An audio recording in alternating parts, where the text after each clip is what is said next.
Hey everybody, Zachary Levi here in downtown San Diego at Comic-Con, more specifically at Nerd HQ, which is the epicenter of all things Tomb Raider.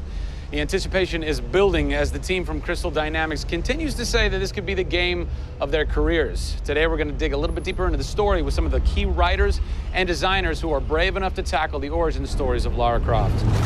These are the final hours of Tomb Raider.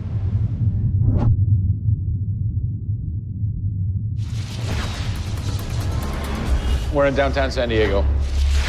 We're at Nerd HQ. Fans, the public, will get to play the game for the first time ever. Are you nervous? This is the most nervous time of the entire game.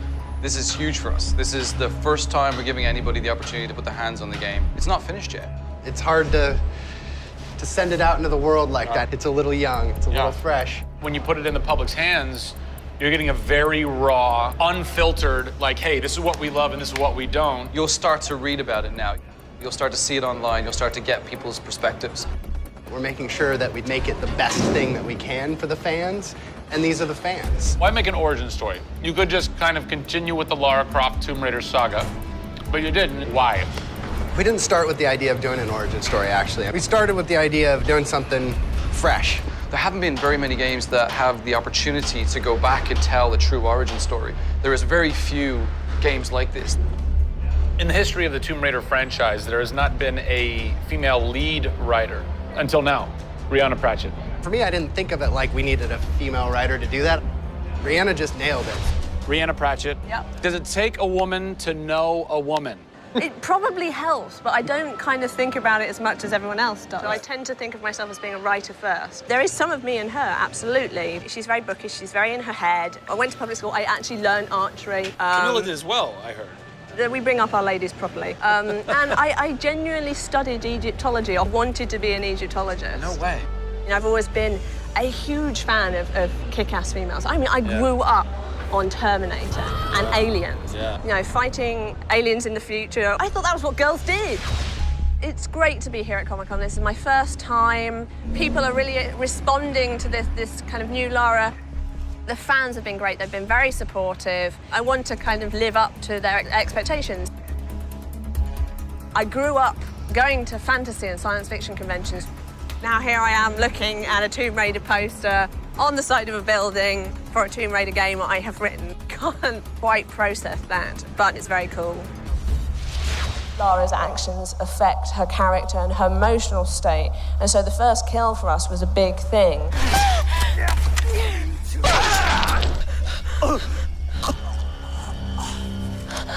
It's not comfortable to watch, and it shouldn't be. Oh, God! And it is about picking yourself up, despite the fact that you're scared. You can't have bravery without fear. In video games, you're kind of tweaking all the way down to delivery. Yeah. Blessing or curse. Games development can be quite harsh on narrative. You know, you can lose levels or characters. You have to be amazingly flexible. When is the script finally finished? You get insight when you see it through your audience's eyes. Yeah. So once the story gets to a point where we can start sharing with people, where we can start putting it on the screen, then we start to understand, are people getting from it what we want them to get from it? The feedback is that it's really fulfilling our primary goals of delivering a story that introduces people to a Lara Croft, but also just takes them on an amazing adventure.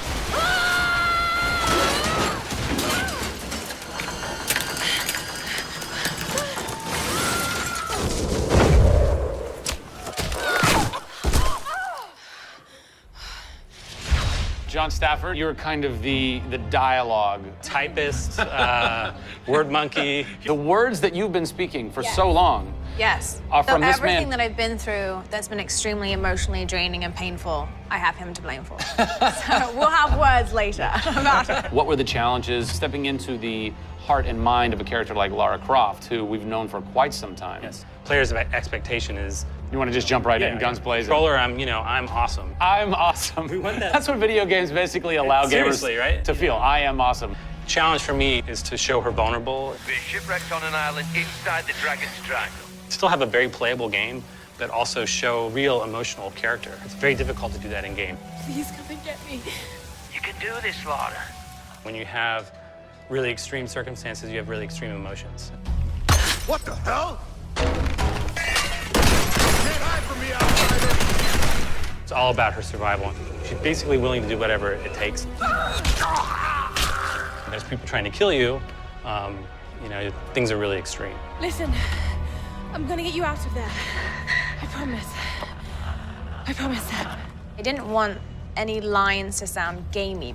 There was a good collaboration of making sure that really that didn't happen. That's very difficult writing. You know, how do you write a line that isn't just like, I should go there? Yeah. You know? You know, I mean, that's... I bet there's something hidden in that crate.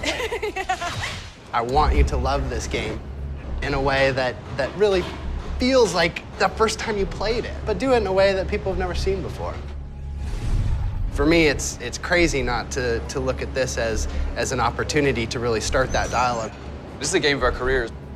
This truly is the first time to sort of say, okay, this is it. Well, now that we know a bit more about what it takes to reimagine an icon from the ground up, we're headed east to go behind the sounds of Lara's journey. A journey that is heightened and shaped by cinematic score and sound design. I hope to see you on the next episode when we talk to who's behind what we're hearing in Tomb Raider.